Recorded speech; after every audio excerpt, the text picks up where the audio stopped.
Good morning and welcome to Get Real America. I'm Bill Edwards. I'm Brittany Brown. It's Columbus Day. I don't even know that most people know that. Well, It's not really talked about anymore. You might find it when you look around, you don't have any mail today and the banks aren't open. Nevertheless, it is Columbus Day, and he was not the bad guy that the left wants you to think he was. Meanwhile, we do have some bad guys to talk about. We have monsters to talk about, and that's Hamas. The late, great Golda Meir, Prime Minister of Israel, once said that there'll be peace in the Middle East when the Arabs start loving their children more than they hate the Jews. That's not happening yet. And they have this group called Hamas is causing terror everywhere you look. They have started attacking Israel over the weekend, and it has been horrific. At least 1,000 or more Israelis dead. Among them, at least they face 4 Americans, Brittany. So we don't know exactly what's going to happen, how bad this is going to be, but we're going to be getting involved. It just depends on how weak this president is and what exactly he's going to do. But there has been some encouraging news coming out today from Israel that they have retaken some areas that Hamas had captured. But these bombs and rockets that are coming in, this isn't homemade stuff, Brittany. This is sophisticated bombs. And it has a lot to do, I think, with the $6 billion we just gave Iran that they keep insisting that hasn't been, not a dime of that has been spent yet. Well, and I also heard reports that some of the equipment that we left in Afghanistan has also appeared during this as well. So that's hard. That's hard to believe. Yeah. I was going to say we could call the Afghans and ask for some of that stuff back because we're going to be needing it now. They've already given it to people. So yeah, no problem. I'm sure they probably sold it to them. Yes. Meanwhile, the Rabbi Robert Haas is with us this morning. He is the rabbi at the Temple Mikveh Israel here in Savannah. And Rabbi Haas, it's a pleasure to have you with us. I'm sorry it has to be under these circumstances, but what is your congregation feeling this morning, and what's the feeling here in the Jewish community? Good morning, sir.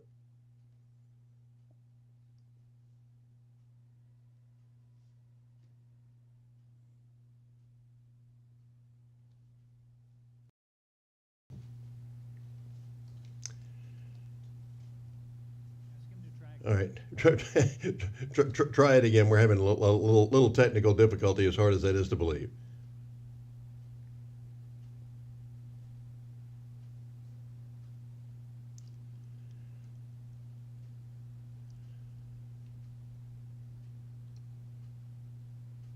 Okay, unfortunately I'm not hearing you, Rabbi.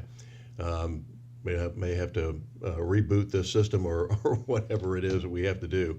But let's give it one more shot and see what we can do. So he's trying right now, Brittany, to call back in, and we'll get him back on just as soon as possible, and maybe we'll hear him this time.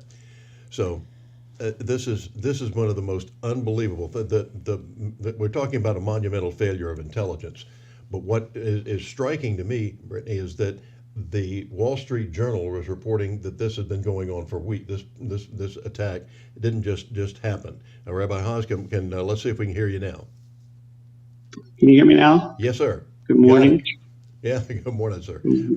All right, let's start. All right, let's start. It must have been the hat.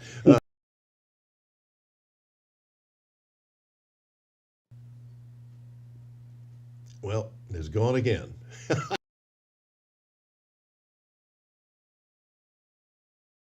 So I apologize. No, there we go. I hear you now. Okay. Good morning. Morning, sir. And thanks for having me on the show. I appreciate it. I hope you guys can hear me clearly. Yes, sir. I can hear you clearly now. And tell us, again, what's been the reaction among your congregation and the Jewish community overall? Well, I think everybody's worried, but you also have to remember yesterday was the last day of a major holiday, so not everybody is connected yet. So certain groups of Jews, they really got off the holidays last night, so they're probably just hearing about it or just starting to talk about it. But everybody is, abuzz and worried. This is the biggest number of people to die in Israel, certainly since probably the Yom Kippur War, certainly at one point. And, it's like a big family. You go on Facebook and see your friends and make sure they're okay. And then on their, Facebook pages, they talk about their friends who are either taken or have been killed. The way it was done was, attacking a festival, which is an easy way, obviously, to get people off guard. Mm-hmm. And so it's a really desperate moment. I think Israel obviously will bounce back. This was obviously some sort of intelligence issue, but in terms of rockets being fired, that is something that consistently happens. It's just that Israel is able to usually take them down with, Iron Dome or some other technology that they have. So this is the biggest coordinated effort that's happened in years. That's the issue, Rabbi Haas, is that this is so well coordinated. This is so sophisticated. This has been going on, and the old saying is you overwhelm the system. The Iron Dome can't handle 300 or 400 rockets coming in at one time. Might be able to handle 40 or 50, but they can't do this. Yeah, and I'm not a military expert. Again, we just follow the news. You're obviously much more so than I am, but I think that was the whole point. They did on the anniversary of a major event. They did it on a holiday, which is what happened 50 years ago, and they went in and attacked by land, which a lot of people were not prepared for. Apparently, it hasn't really happened this way. Now I think Israel will bounce back. They already have as of this morning. The question is what's going to happen afterwards. I don't think the idea was to take over Israel. I don't think they have that capability, hopefully, but certainly what happens next is the question. Well, we have one of our major carrier groups that's been deployed to the area. A good sign there. But the thing that really bothers me is that the fact that Mossad is as good as anybody at intelligence and getting undercover information, and yet they were totally caught off guard. Our intelligence agency, I'm not surprised ours was caught off guard considering the state of the situation now, but let's not get political too much. Nevertheless, with Mossad, but there was a report that the Wall Street Journal had reports about this, or knew that this was being planned, and why didn't they tell somebody? And maybe they just thought, well, certainly if we know, Mossad knows. Well, I would imagine that's what happened. If it's in the Wall Street News, then again, I'm not sure what happened. I'm just watching the news like you probably have more access. But this is what happened 50 years ago. There was a intelligence meltdown 50 years ago, led to the Yom Kippur War. I think probably nobody is perfect, and there's going to be holes in anybody's intelligence, especially if you keep it as tight-lipped, apparently as they did. Obviously been preparing this for a long time. The important thing that Israel bounces back, which it probably will quickly, and appreciates America being there. But again, the question is what happens next. Once they do, hopefully they'll be able to secure the borders even more strongly than they have been. It's a very difficult, when you're fighting somebody whose whole goal is to destroy you, it makes it very difficult. You use the famous Golda Meir quote beautifully at the beginning. But the idea is, if you look at Hamas's, ideology, it's not let's create a country where people are happy and have jobs. That's the ideology for us. For them, their ideology is simply let's destroy this country and kill Jews, and that's the ideology, and oppress our people in the process of doing it. And when you have that kind of religious zealotry in a different world, it makes it very difficult.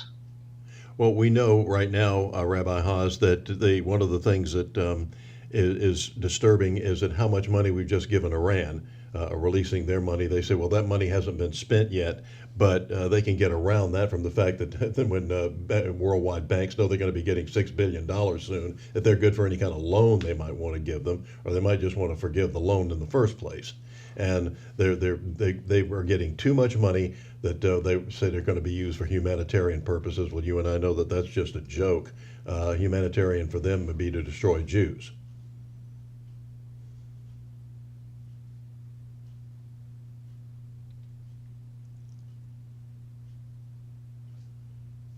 Did we lose the audio? World, as opposed to supporting them. Can you hear me here? Did I lose you guys? Okay, yes. We have you. We got you back. Okay. Well, Iran, if we lived, let's say we lived in the Middle East. Mm-hmm. In the Middle East, there is only one issue people talk about. It is not Hamas or Hezbollah or the West Bank. That's a side little issue. The only issue people in the Middle East talk about is Iran. Iran is a very scary threat. This is why Israel and Saudi Arabia are creating relations. It's because of Iran. This is why Israel and Egypt's peace has become so much stronger of late. Same thing with Jordan. It's because everybody is worried about Iran, because Iran's first goal is to take over the Muslim world and then continue on. And so the issue is always going to be Iran right now. I mean, did Iran directly finance this? I mean, they haven't figured it out yet, but again, obviously they're behind it in some way. The other problem is Hamas gets arms and money from lots of places. It's not just Iran doing it, it's Iran doing it through other places.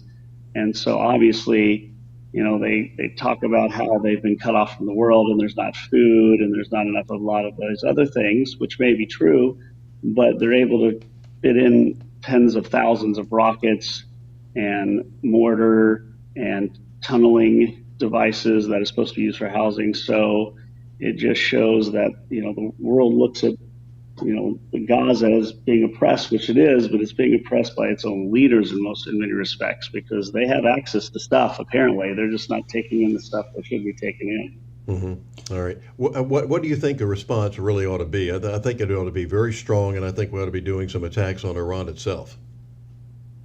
Yeah, that is going to be beyond me, but obviously, if it's not really, you know, it's going to be beyond what we can imagine, hopefully. I mean, Israel is in a very difficult situation. Anytime they show any weakness, it just, you know, emboldens their enemy. So hopefully, I mean, I don't think America is going to be involved. Israel really prefers to do it itself. I mean, they like supplies and weapons. If America has to get involved, it's going to be even worse than we think.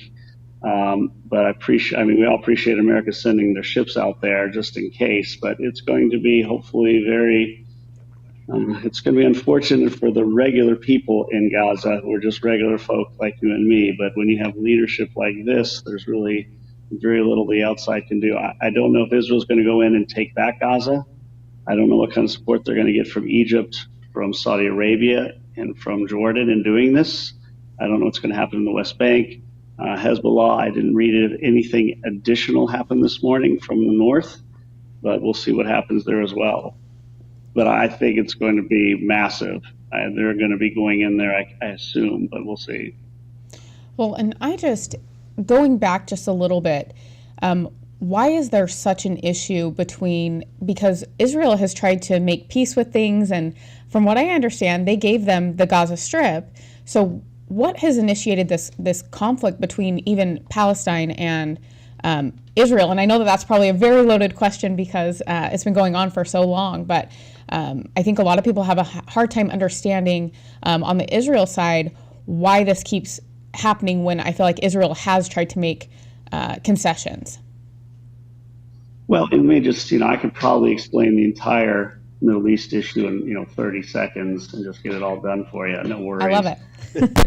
That was a joke, by the way. Yeah. Because, again, a lot of people think there's a long-standing 1,000-year-old issue between Jews and Muslims. It was a very big fiction. There was really very little issues between Jews and Muslims until the last 100 years or so, when, really until the state of Israel or this Zionism, which was really a small thing back then. It's the idea that Jews would have their own homeland, this really tiny piece of property in the middle of a much larger world.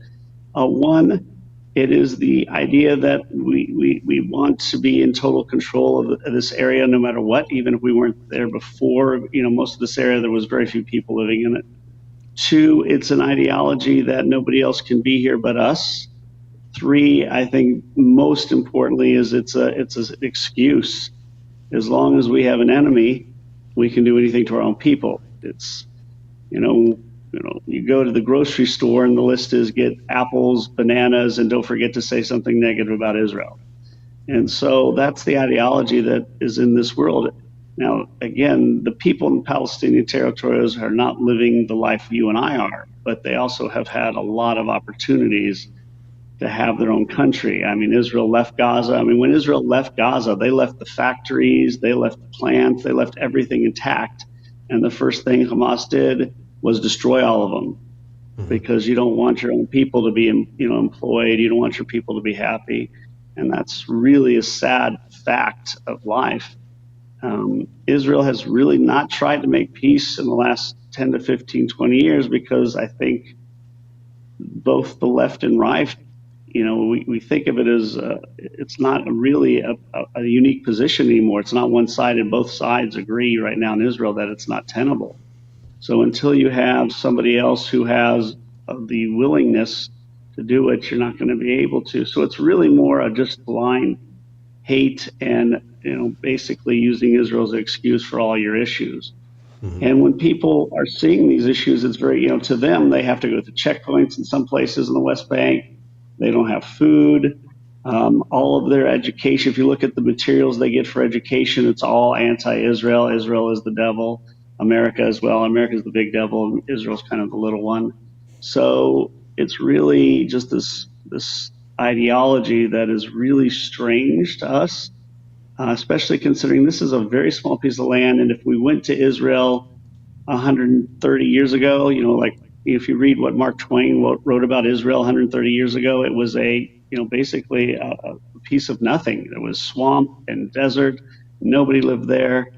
And if you go there now, it's a beautiful country, but that's because it's become that in the last, it's the only country in the world where there are more trees today than there were 100 years ago. So it's a very strange perspective because we're Western, we're living in America, so we see the world differently. But from the regular people's perspective, they just want to have jobs and they just want to live their lives. The problem is the leadership and the religious ideology and bigotry that you have. Well, this attack, Rabbi, thank you for being with us. We're going to have to leave it there, but the unimaginable savagery that's going on here. When you have a war, usually you're trying to kill the enemy soldiers, and the civilians are collateral damage.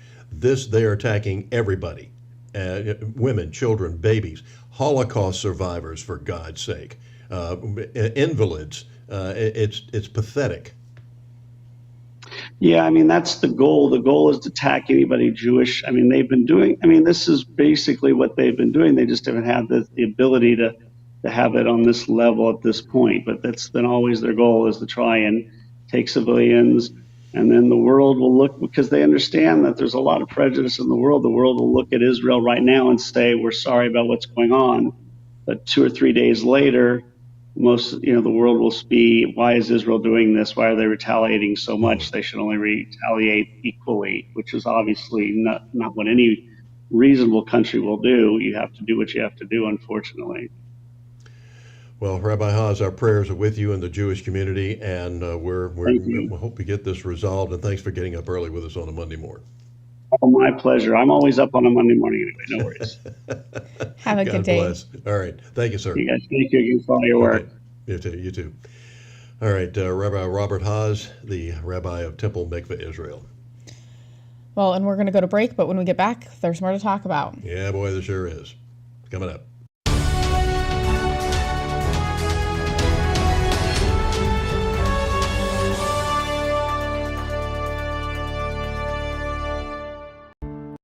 Serving the Savannah area with the power of the Shield since 1934, with personal insurance, employee benefits, and business insurance, with integrity, security, and trust.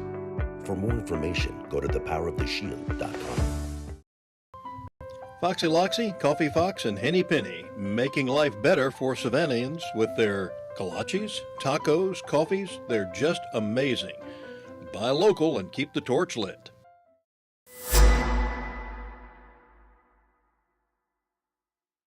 I don't think it's an accident that I ended up writing music for a living, because I think I lived in a house where I saw how deeply it affected everyone in the house.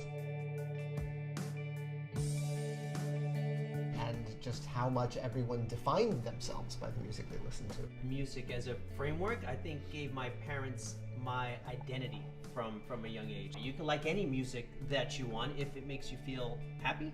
And now when I hear certain songs, I think of them, and I think of them in their happiest state, and it makes me happy. If they seem like they're having trouble talking about something, I try to tell them about a time when I felt something similar. Whatever the issue was, we would tell them the pros and cons and how important it was, and that they had come to us because we could always help them. I think the real important point, we always told them, no matter what you do, no matter what happens, we will help you through it no matter what it is.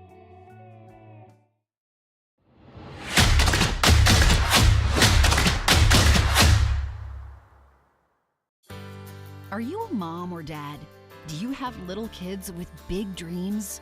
Well, hopefully your kids aren't white or Asian, because if they are, they will have a very hard time getting into their dream college or landing their dream job.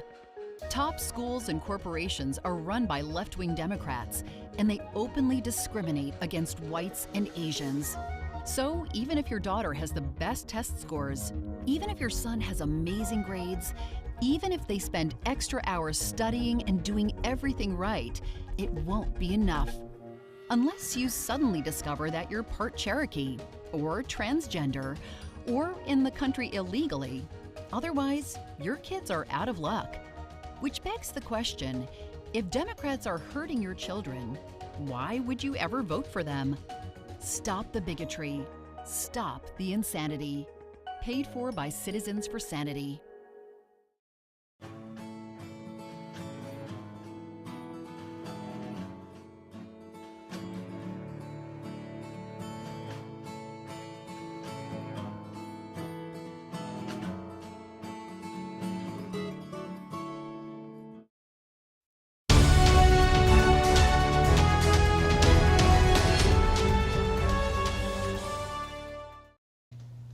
Welcome back to Get Real America. I'm Bill Edwards. I'm Brittany Brown. What we just heard from Rabbi Haas is, and among others, is that you never appease these people. None. When you try to appease the left, no matter what you do, no matter what apology that you make, they never accept it, and they keep doubling down. One of the worst things I can remember when I was at Ole Miss, we used to wave the rebel flag. We weren't racists. We weren't supporting the Confederacy. We were cheering for our football team. And I mean, there were some that were still said, the South shall rise again, that type thing. But the black students on campus demanded that we get rid of the rebel flag. That fell on deaf ears for years, but as things evolved, they said, okay, we'll get rid of the rebel flag. And we went to what was called the Battle M, which was just a big M on the red field, and at one point had stars in it. Now they've taken the stars out for God knows what reason, but the stupidity of it all.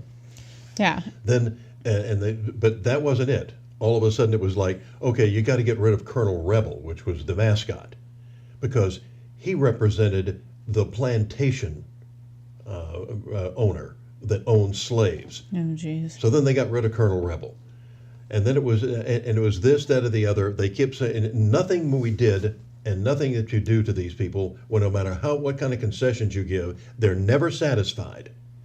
They always have one more, because they had a list. The Black Student Union at Ole Miss had a list of 10 demands that they wanted. Our chancellor, Porter Fortune at the time, looked at this thing and said, well, I think 3 or 4 of these are reasonable. We'll just go ahead and do these right now.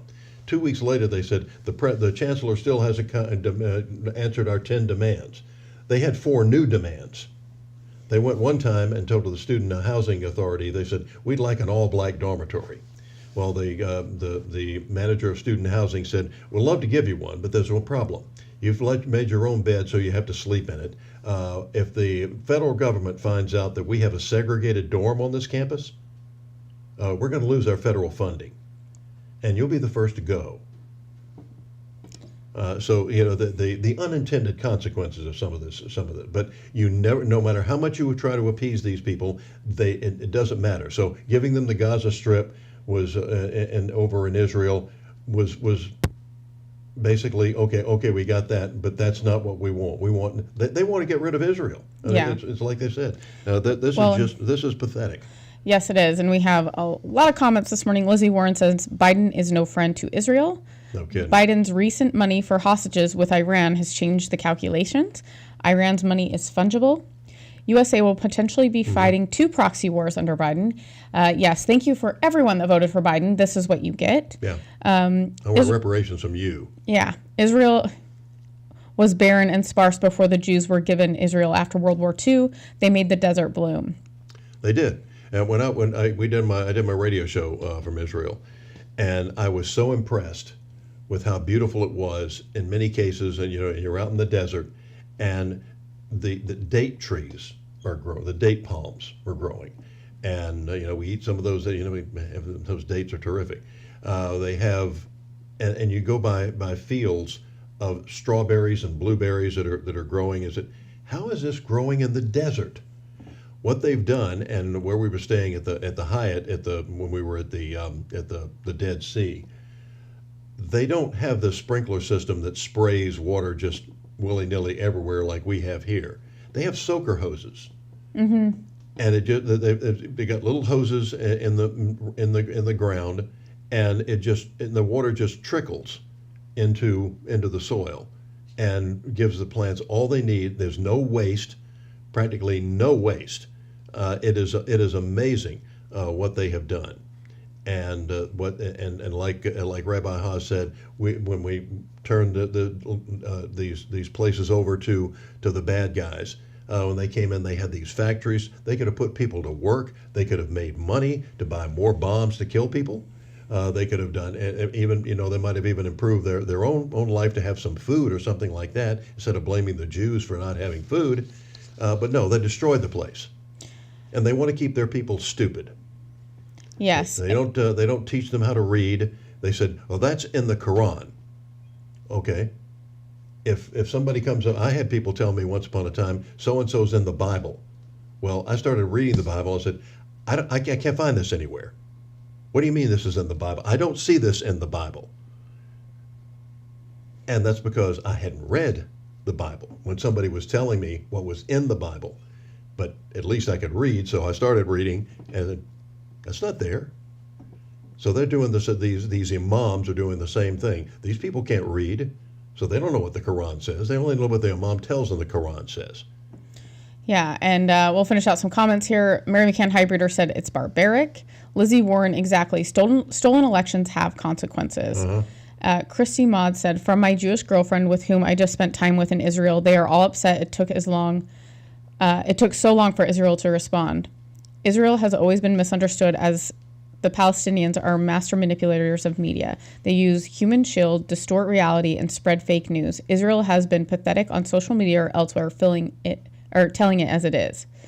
I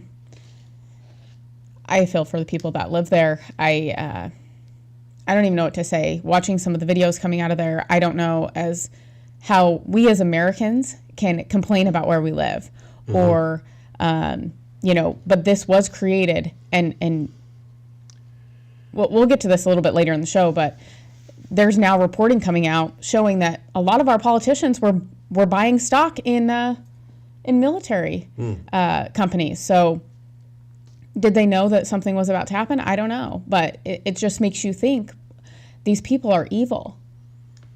I mean, 100%. Mary McCann Hybrider says, and Obama sent Iran over $220 million before he left office. Why? How is this being a friend to Israel? Plane load of cash? Yeah. And Lizzie Warren says, bullies only respect strength.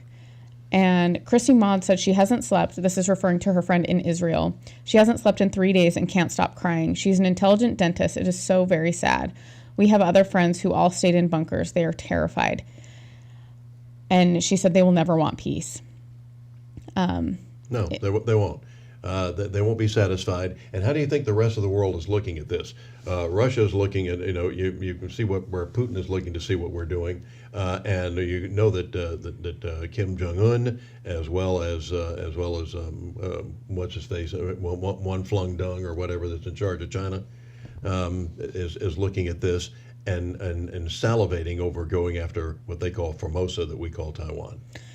Yeah, well, I think that the biggest issue, Bill, is that we have been sending all of this money to Ukraine. We left all of this stuff in Afghanistan that appears to now be being used in this attack against Israel, who is actually an ally of ours, turns out. And if we don't support Israel, what does it look like then? I think we ought to get a heavy response, and I think we ought to be going in and bombing some very strategic targets in Iran and saying, no, don't do this anymore. Well, but here's the other thing, Bill. We can't afford to continue to support everyone. Oh, I know that. And we're going to have, it's just going to be a ripple effect. I have a feeling Taiwan is not too far off the map for what's about to happen to them. But this is why Kim Jong-un and Russia are now in partnership. Yeah. That means that Russia is probably going to be providing technology to Kim Jong-un. So what is that going to turn into? And where is he going to point his missiles? I don't know. Yeah. Makes you think. Starting with Japan.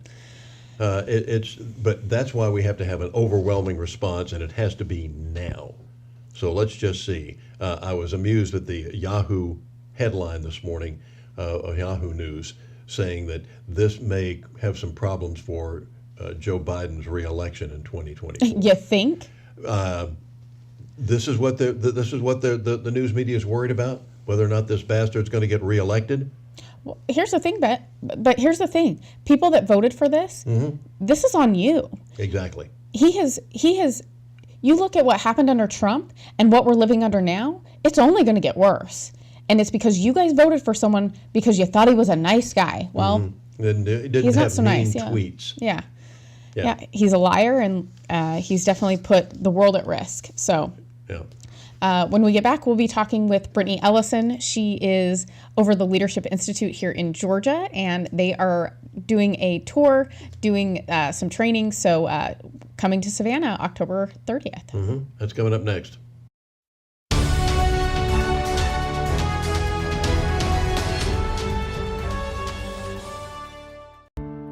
Serving the Savannah area with the power of the Shield since 1934, with personal insurance, employee benefits, and business insurance. With integrity, security, and trust.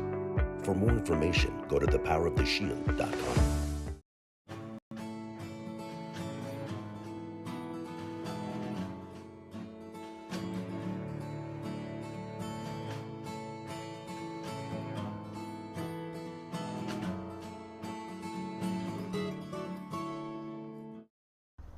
When I grow up, I want to work for a woke company, like super woke. When I grow up, I want to be hired based on what I look like, rather than my skills. I want to be judged by my political beliefs. I want to get promoted based on my chromosomes. When I grow up, I want to be offended by my coworkers and walk around the office on eggshells and have my words policed by HR. Words like grandfather, peanut gallery, long time no see, no can do. When I grow up, I want to be obsessed with emotional safety and do workplace sensitivity training all day long. When I grow up, I want to climb the corporate ladder just by following the crowd. I want to be a conformist. I want to weaponize my pronouns. What are pronouns? It's time to grow up and get back to work. Introducing the #1 woke-free job board in America, redballoon.work.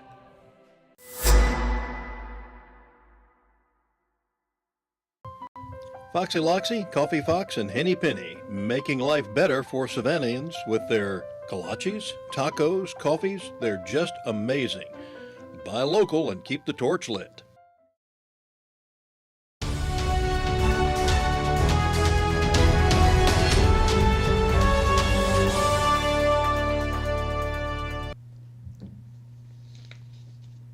Welcome back to Get Real America. Last week I was able to talk to Brittany Ellison, and she is going to be here October 30th, and we'll take a look at that interview now.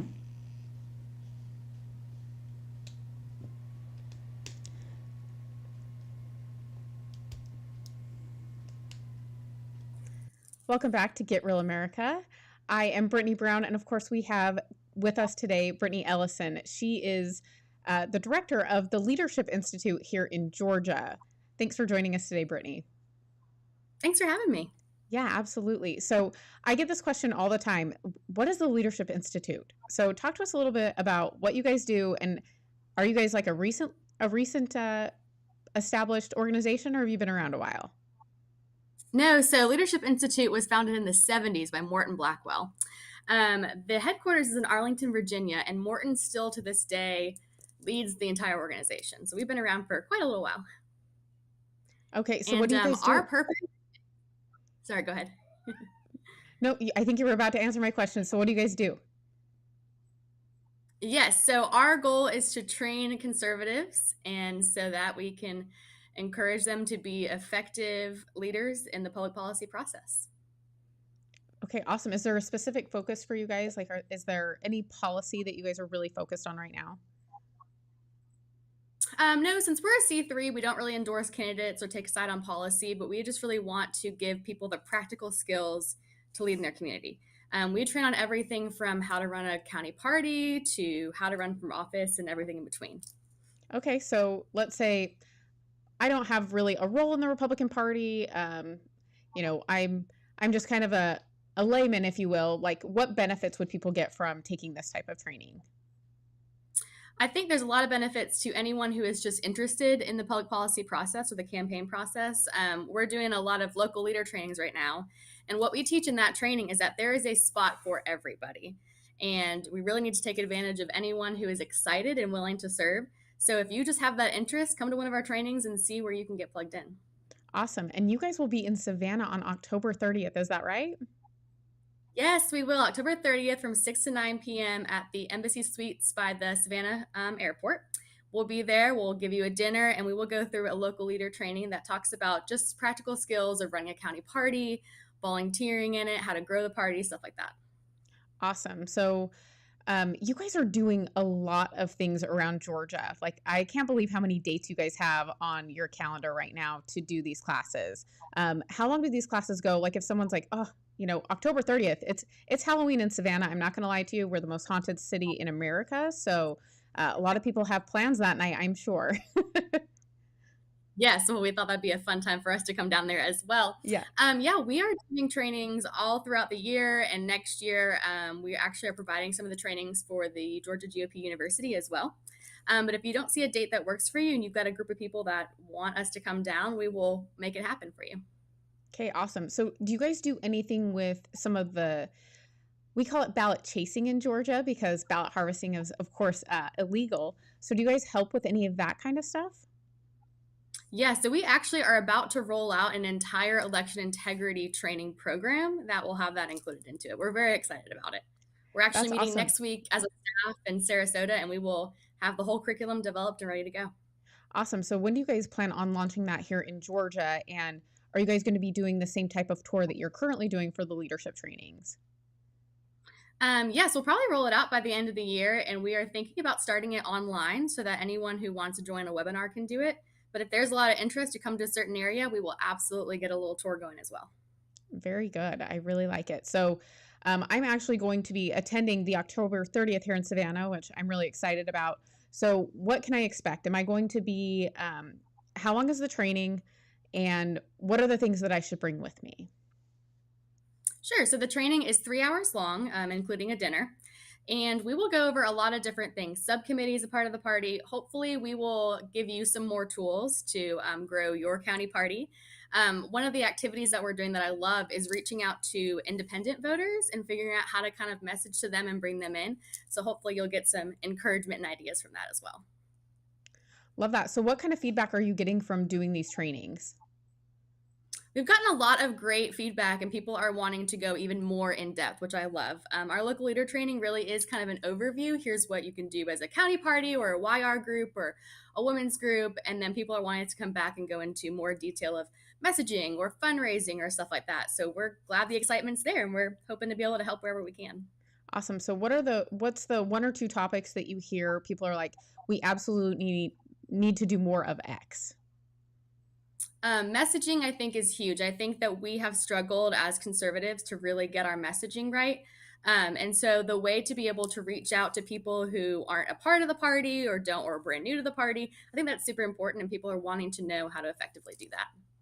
Well, and I think young people, I think we're really struggling with young people and reaching out in a way that seems genuine and not, I mean, there's such a generational gap, and we haven't done a good job of reaching out to the youth. And I think that has really impacted us, unfortunately, on the conservative side of things. So are you guys looking at what that messaging could look like? Because it's also this toss-up of like, do we do stuff like TikTok? Because a lot of us are like, we don't want to be on TikTok, but also that's where young people are. So it's like kind of this weird conundrum we find ourselves in. Yes, definitely. We actually were just in Macon yesterday and had that exact conversation with another county chair. He said, we really want to bring in the younger generation. How do we do that? And one of the ways that they're trying to do it is when people come in who are from a younger generation, they're giving them a role in leadership. And they're really making them feel like, hey, you are a part of this and you're welcome. So that's definitely something that a lot of people are struggling with. So we will also do a little activity about that too, to brainstorm how can we bring in more generations, how can we make them feel included, how can we reach out to them and message them and get them involved, because they're going to be the next leader of the party for sure. I love that. There's a lot of work to be done in the Republican Party. I don't think there's any shortage of that. So if people want to sign up for this event on October 30th here in Savannah, where should they go? What should they do? Yeah, so they can go to leadershipinstitute.org/Georgia. And if they have any questions, they are welcome to email me. My email is Bellison at leadershipinstitute.org, and I will answer any questions they have. Okay, perfect. Well, thanks so much for joining us today, Brittany. You've been great. And hopefully everyone will go sign up for that class, because there is a lot to do and a lot to learn. Thanks so much for having me. Look forward to seeing you in a few weeks. Yes, and we'll be right back.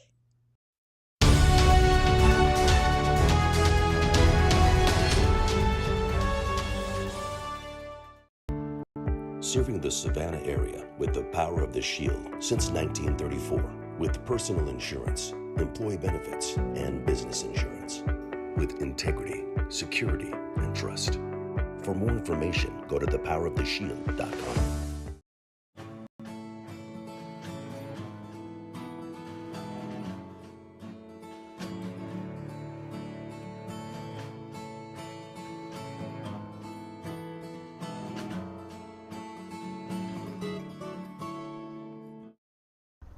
When I grow up, I want to work for a woke company, like super woke. When I grow up, I want to be hired based on what I look like, rather than my skills. I want to be judged by my political beliefs. I want to get promoted based on my chromosomes. When I grow up, I want to be offended by my coworkers and walk around the office on eggshells and have my words policed by HR. Words like grandfather, peanut gallery, long time no see, no can do. When I grow up, I want to be obsessed with emotional safety and do workplace sensitivity training all day long. When I grow up, I want to climb the corporate ladder just by following the crowd. I want to be a conformist. I want to weaponize my pronouns.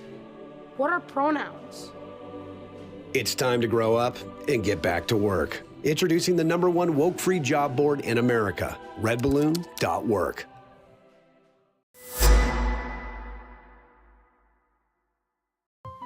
Foxy Loxy, Coffee Fox, and Henny Penny, making life better for Savannahans with their kolaches, tacos, coffees. They're just amazing.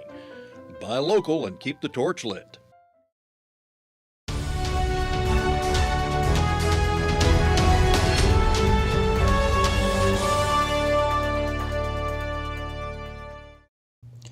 Welcome back to Get Real America. I'm Bill Edwards. I'm Brittany Brown. Glad to have you aboard this morning on this Columbus Day. Not the bad guy that the left wants you to believe he is. And I know. Tearing down his statues and things of that nature is pathetic. I was going to say, I don't think that they celebrate it like they used to when I was a kid. I believe that we were out of school and stuff. I don't know if we're out of school anymore. No, definitely not. No, interesting. But, I don't remember being out of school necessarily, but he wasn't described as the bad guy who destroyed the world. Yeah, well, I don't even think they're calling it, isn't it Indigenous Peoples Day? Indigenous Peoples Day, yeah. Some of these idiots. And by the way, those people aren't indigenous either. They took the land from somebody else. As Mark Twain once said, there's probably not an acre of ground on the globe that's in possession of its rightful owner. And that is probably true. That's the Lakota Sioux up in South Dakota. They talk about how they have this special land and everything, and that's fine. Have their own stuff. And they said how sacred this is to them and everything. They stole that land from somebody else. There was another tribe there first. Well, and that's how this works. And I also, exactly. I think that there's, I think we're seeing that right now. It's a land conflict, Russia, Ukraine. Yeah, there you go.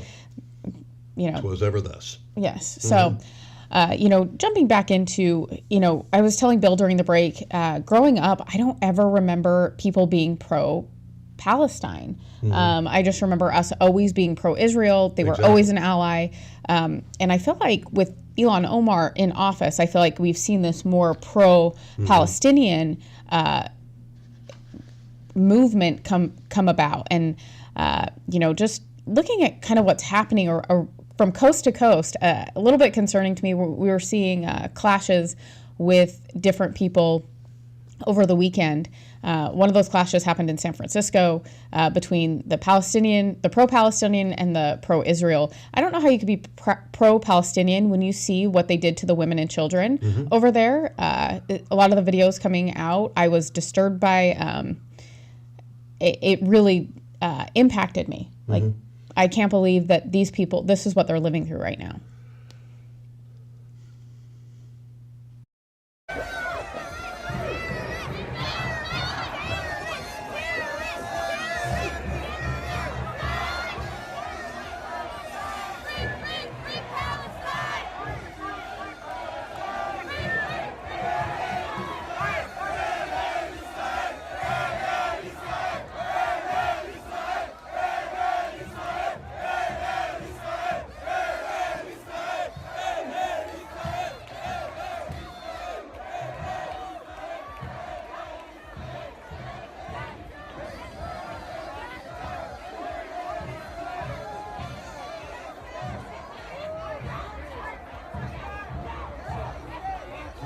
Palestine's not a country.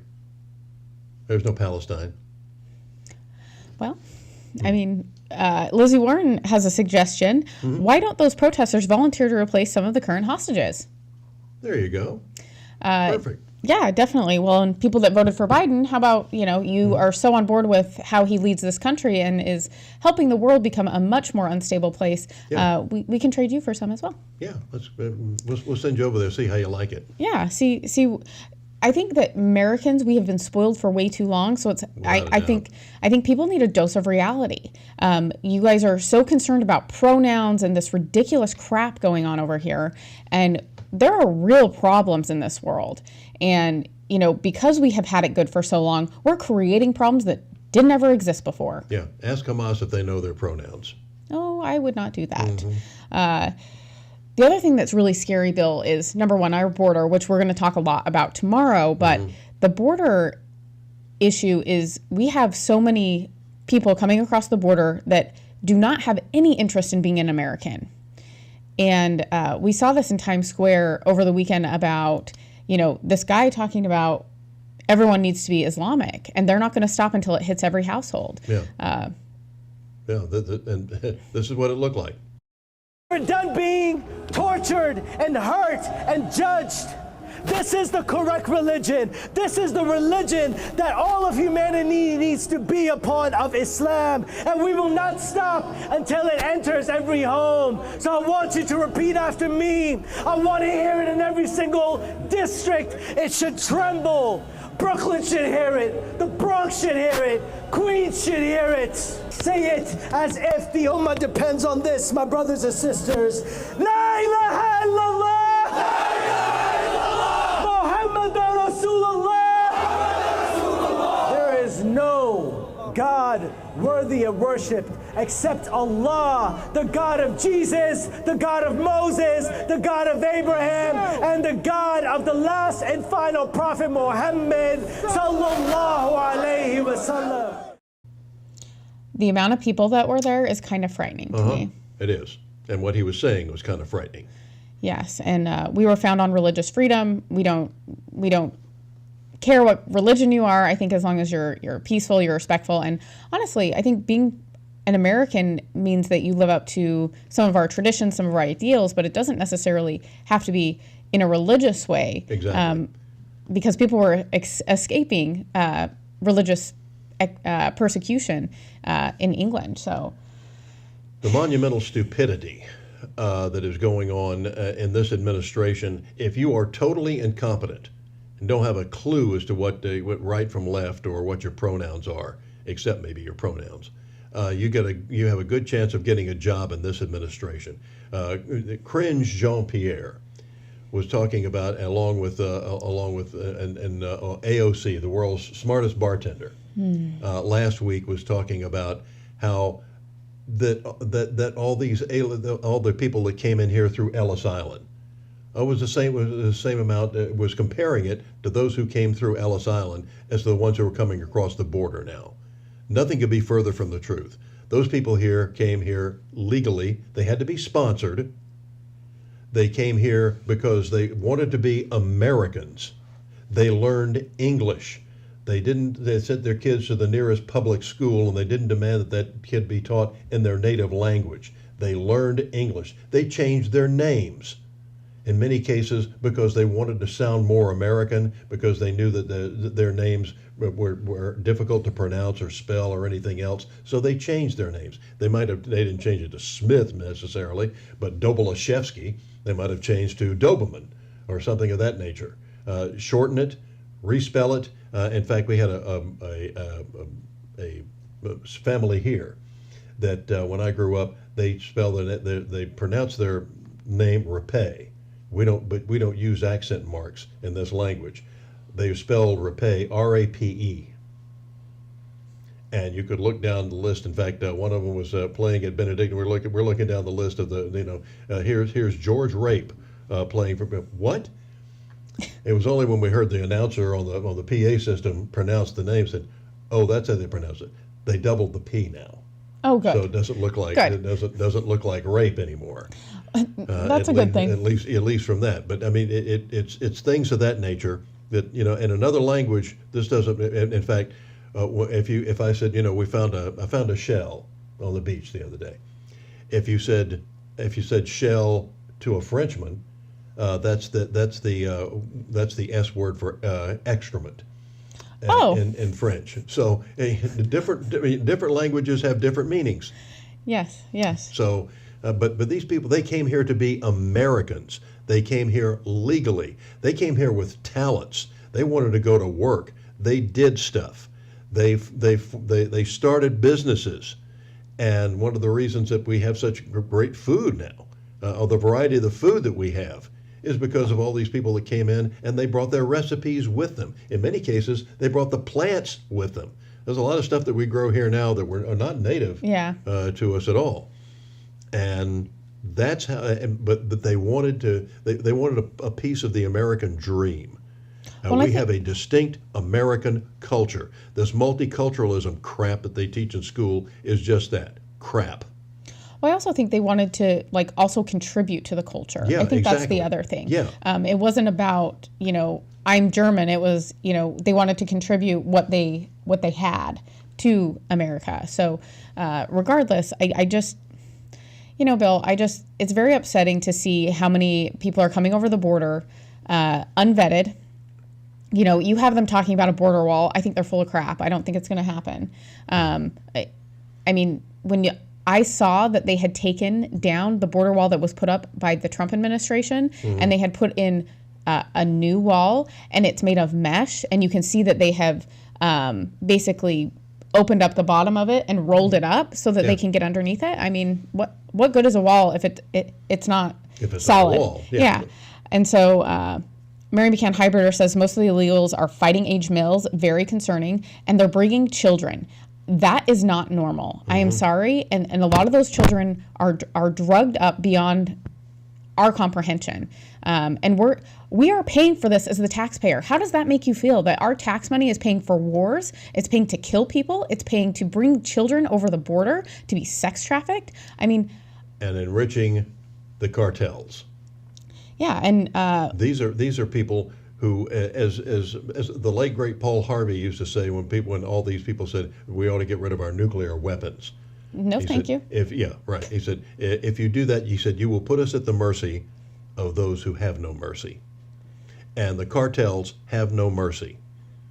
To reiterate their standing and to reiterate their control, they will go into, some folks might have been enjoying a basketball game.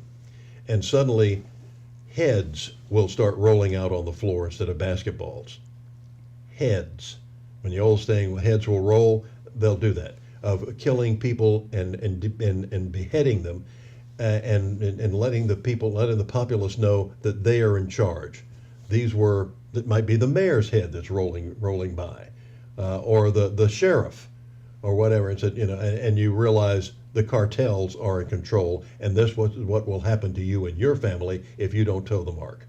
These people have no mercy. They are vicious. They are violent. They are disgusting. Lou Velozzi is a good friend of mine. He was ATF for almost 30 years, and he was one of those people that ran one of these storefronts that was an artificial business where they were buying guns off the street and getting the bad guys and getting all these illegal guns off the street and things of that nature. And he had to identify, he identified as somebody else. And he finally had to leave because it cost him his first marriage, because he's Joe Schmo on the job, and then all of a sudden he's Lou back at home, and suddenly you couldn't separate the two. And so he said, and he's got a book out called Storefront that I think that is well worth reading. But one of the things that he said was when he first started working ATF and he got a job with the Los Angeles police and working along with them, and they had their roving gangs, the black gangs especially in Los Angeles, and how bad they were. He said when the Mexican gang started coming in, even the black gangs were stunned at the violence. And they'd never seen torture and stuff like this. If they tied somebody up and they wanted to cut him down, they cut him down by using a chainsaw, cutting their arms off. Now I'm sorry if you've had breakfast, but that's how these are the people that we're talking about here that we're enriching, that are bringing these people in who don't want to be Americans, don't speak the language. Just like when I went to the school board, which I'm sure fell on deaf ears, and said, you don't need interpreters, okay? Teach these people English. There's a company right now that's advertising, speaking a foreign language, that said in 3 weeks you can have a conversation in that language with somebody who speaks it fluently. See, and you're a lot nicer than I am. We've been paying taxes for a really long time, and our kids are not getting what they need. Exactly. I'm sorry. You are low man on the totem pole, because our tax money should go to the American children that American parents, American grandparents have been paying taxes for. I don't know that they're paying taxes coming into this country and demanding that they have interpreters. That's wrong, and that's part of the problem with letting all these people over. There's no assimilation process. It's a demand for, you have to give me what I want because you're Americans and you have to pay for it. I'm sorry. The buck stops here. We need to stop paying for this. We're basically slaves to the government. By the time we're done being taxed, it's about 50%. By the time you pay your tax on your car, your home, your properties, income tax, your sales tax. I mean, we're taxed on everything. When you add it up, we're taxed at about 50%. So, I mean, the government just keeps taking. There's never been a country in the history of the world that has taxed their people over 50%, and the country didn't go to slavery. That is a fact. It's happened every time. It's monotonous in its similarity. If you look at what caused the fall there's something like 10 or 15 civilizations have risen and fallen over the course of human history. When you look at the root causes, remember that the Vice President wants to get to, it is monotonous in their similarity as to why those civilizations fell. And we're falling into the same, overtaxed. They became obsessed with sex. They thought they could buy off their attacker. The list goes on and on. It is disgusting. It is pathetic. And we need to take our country back, and we need to do it next November.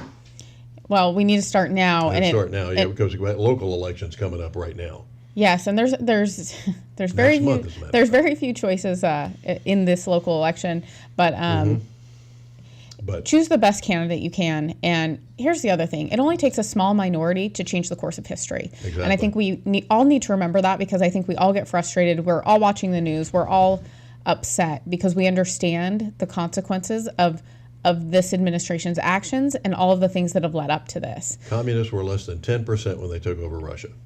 Yes, and before we go, Lizzie Warren says, boiling frog method, Brittany, the taxation happened gradually. And Mary McCann Hybrider says, exactly, we are already slaves to taxation. Yeah, and because you don't see the money, you don't. It's all by design. Don't know that it's missing. They said we'll have tax reform in this country when you get your entire check. That was the purpose of